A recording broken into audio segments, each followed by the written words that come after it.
You never want to go viral when you're in the White House, particularly if you're someone very few people know, someone named Brian Deese, who's the economic advisor in the White House. Well, he went viral. Watch.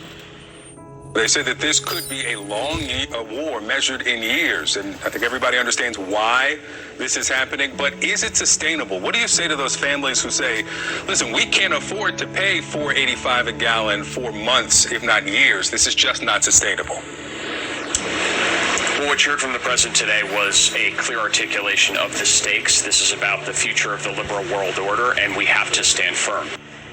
We're better positioned to deal with this than anyone, but we have a way to go. Ultimately, the reason why gas prices are up is because of Russia.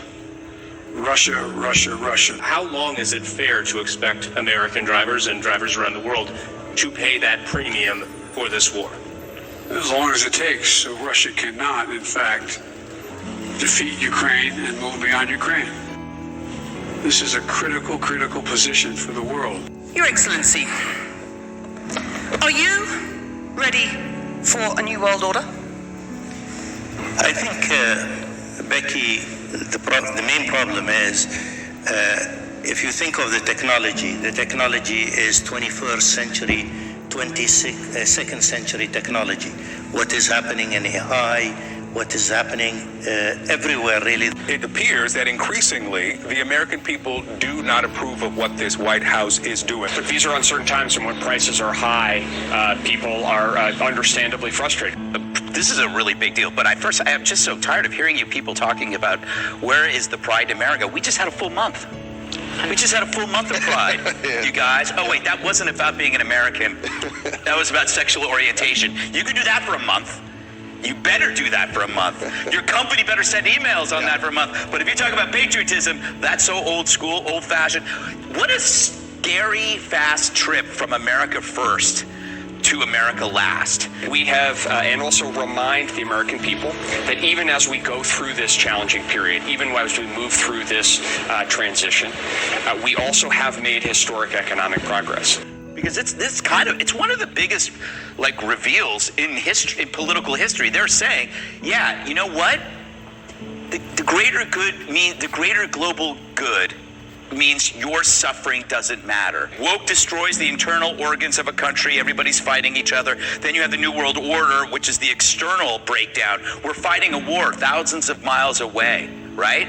And that trumps our gas prices. We're willing to accept perhaps world famine even, and our own local misery for a war that won't end because both sides, according to both sides, are winning, and we're fueling this war at billions and billions of dollars, and there is a price for everything, including war.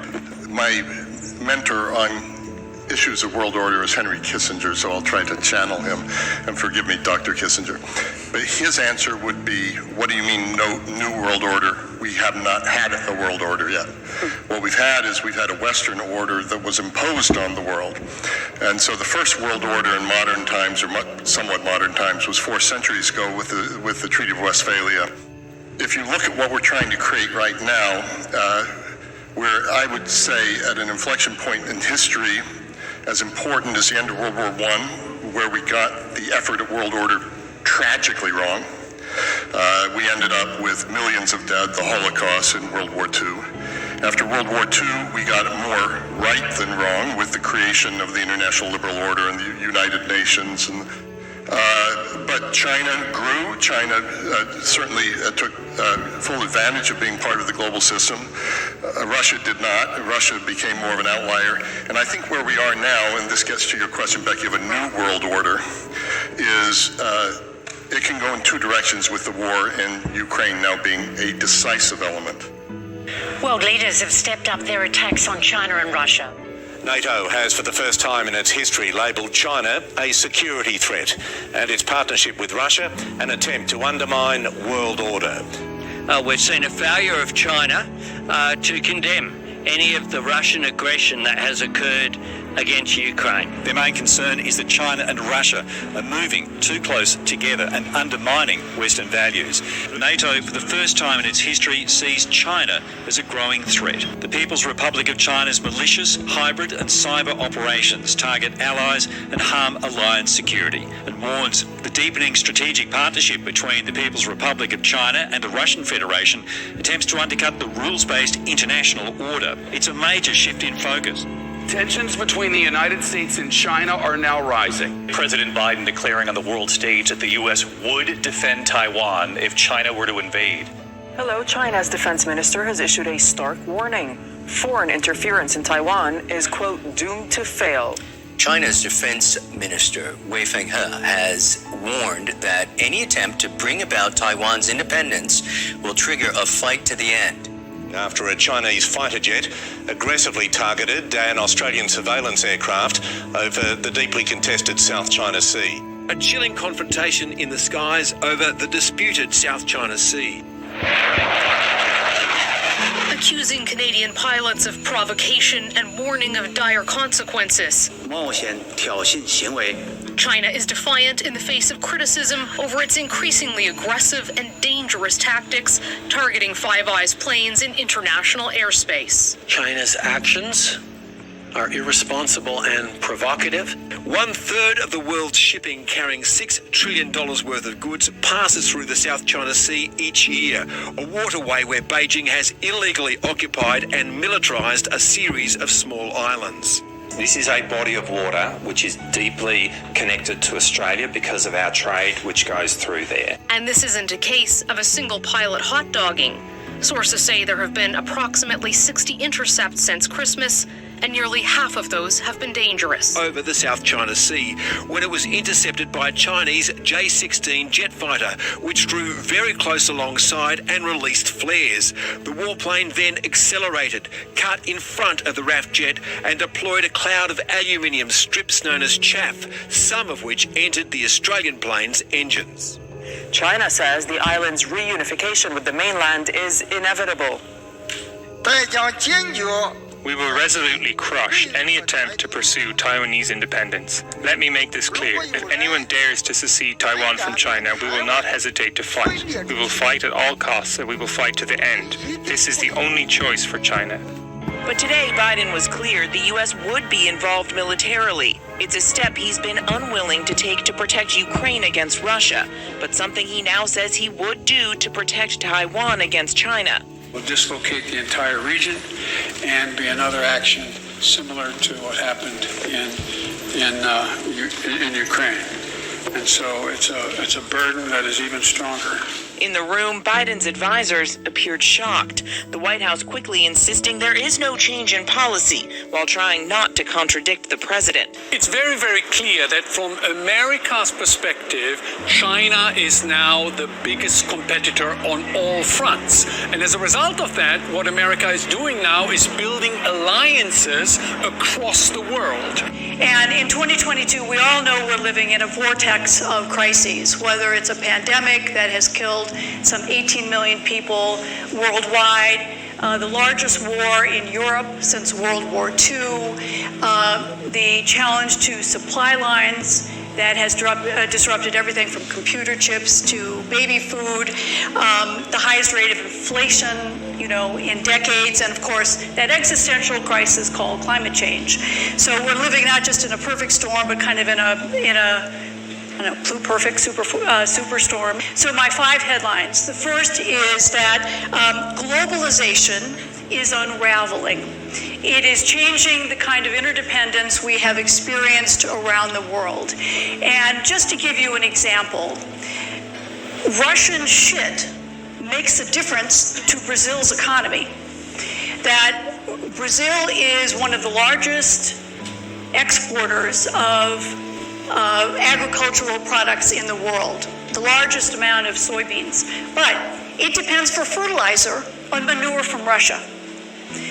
So what happens, we all know about grain. We've all read about how the supply lines, 30 or 40%, I think, of grain comes from Ukraine and Russia. This affects particularly the Middle East.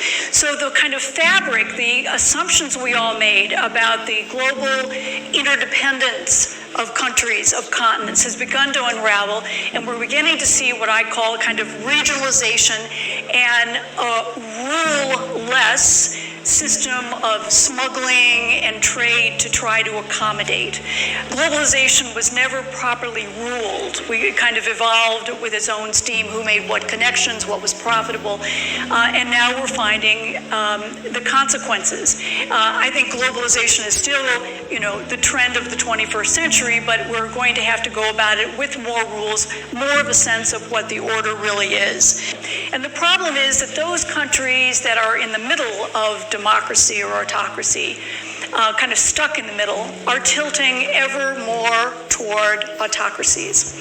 And when you look at the issue of leadership, of who's giving the leadership to kind of push us in the right direction, Joe Biden's numbers are sinking, Boris Johnson's numbers are tanking, Macron no longer has a majority government, Italy is in a state of uncertainty and divided over what to do about Ukraine, and Germany's facing a severe economic and energy recession, which in some ways we're all going to be facing. I don't like paying for $6 gas either. So my fourth trend is that we're facing a new nuclear age. We kind of all thought with the end of World War II, yes, there was an arms race, and yes, there was development and proliferation of the nuclear weapon. But we're entering a new age, and on this, Bill and I profoundly disagree, so be forewarned. But North Korea is on the verge of a new nuclear test, which will be the first in 5 years. Iran is now 8.5 days away from being able to enrich enough uranium to fuel a bomb. Now, don't worry. It takes two other very complicated steps to actually make a bomb, and Iran has not made the political decision. But the fact is, we could be in for a wave of proliferation. The Iran nuclear deal is in profound trouble. There's a last-ditch attempt to save it, but the challenge today is also not just from the Hiroshima and Nagasaki type bombs. The real challenge, which most Americans don't fully understand, is from the smaller scale tactical nuclear weapon that has a range of 300 miles, 500 clicks, because we don't have any country near us that has a tactical nuclear weapon. But Russia has specialized in them. At the time of the Cuban Missile Crisis, we had an 8-to-1 advantage in nuclear weapons over the Soviet Union. Today, Russia has a 10-to-1 advantage over us when it comes to nukes. And so I think it's something that we have to actually think about or be conscious of, that, and there's been a lot of talk about will Putin, use a tactical nuclear weapon, which you don't have to use on the ground. You can use in the air to disrupt communications. You can use it even higher in the atmosphere to disrupt satellite communications, which control, our cell phones, all the things we use. And I think where we are now, and this gets to your question, Becky, of a new world order, is it can go in two directions with the war in Ukraine now being a decisive element. Either the jungle is back, as the historian Bob Kagan talks, and that we can go into a darker era, or we could go into an era, because of the advances of science, advances of technology, that could be one of the most prosperous, promising, progressive, enlightened, modern eras that we've ever faced. And I think we're in a moment where that's being decided. I wrote a piece in late October saying we're already in World War III. We are already in conflict that extends so far beyond Ukraine, actually, even within the context of Western Europe. But we've clearly been pretty much at war in space, below the surface of the oceans, submarine warfare between superpowers. I wouldn't even say that this has been happening for at least 4 years, and it's spilled over into public view on the ground. But we don't frame it that way. Also, this idea that it's one kind of political organization system versus another, but really it looks to me like old-fashioned superpower conflicts. Where I'm very optimistic, and I agree with you about how to frame the future, what I see as someone involved in technology, someone involved with entrepreneurs and advising governments, I see a future where we genuinely have ubiquity and not scarcity. I see a future where the internet is available for free for everyone in the most remote locations on the planet, for example. And that means the location of power is going to shift. And I see, as a person in financial markets, decentralization of power structures everywhere, in finance, in political power. And in fact, this conflict that we're in right now may be the beginning of that shift.